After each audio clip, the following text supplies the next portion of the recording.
मराठा, छत्रपति शिवाजी महाराज की जय, धर्मवीर संभाजी महाराज की जय, जय जवान जय किसान, जय एक मराठा, मराठा, जय जवान जय किसान, छत्रपति शिवाजी महाराज की जय, धर्मवीर संभाजी महाराज की जय मराठा, एक मराठा।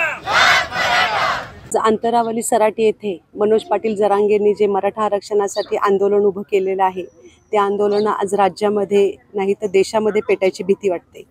कारण हे आंदोलन खूप मोठ्या प्रमाणावर बरेच दिवसापासून चालू आहे। तुम्ही पाहिला असेल मराठा मोर्चा हा 18 साली जेव्हा मराठा मोर्चा निघाला पुण्यापासून तेव्हा अत्यंत शांतताप्रिय हे आंदोलन मराठ्यांनी केलं। प्रत्येक ठिकाणी तुम्ही पाहिला असेल सगळे मोर्चे शांततेत झाले।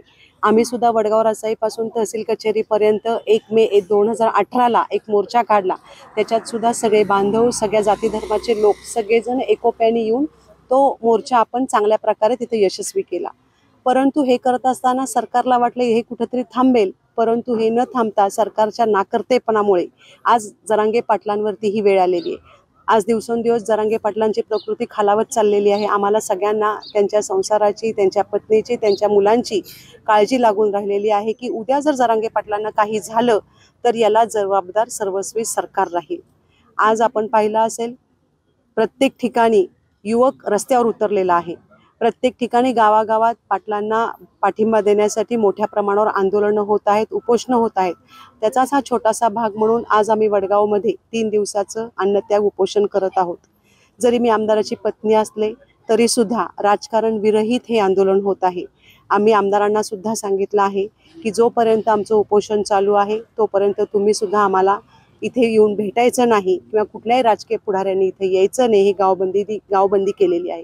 माझं एकच सांगणं आहे की सत्तेतल्या असलेल्या लोकांनी लवकरात लवकर तिथं अधिवेशन बोलवावं, विशेष अधिवेशन बोलवून त्या माध्यमातून चर्चा करून मराठ्यांना कोर्टामध्ये टिकेल असं कायमस्वरूपी आरक्षण द्यावं। आम्हाला कुणाच्याही आरक्षणाला धक्का लावायचा नाही, कुणाचंही आरक्षण आम्हाला हिसकून घ्यायचं नाही, परंतु आमच्या हक्काचं आरक्षण आमच्या मुलांच्या भवितव्यासाठी, युवकांच्या भवितव्यासाठी सरकारने लवकरात लवकर द्यावं अशी आमची एक प्रबळ इच्छा आहे। सरकार ती पूर्ण करेल अशी आम्ही रासाई देवी चरणी प्रार्थना करतोय। आज मनोज पाटील जरांगेंसाठी सुद्धा आम्ही रासाई देवी चरणी प्रार्थना केली की त्यांना काही न हो, त्यांची प्रकृती ठीक राहो। सरकारने लवकरात लवकर याच्यावर तोडगा काढून याचं आरक्षणाचा मुद्दा ऐरणीवरती आणून त्याच्यावर चर्चा करून मनोज पाटील जरांगेंना एक मोठा दिलासा द्यावा एवढीच मी आज रासाई चरणी प्रार्थना करते आणि थांबते।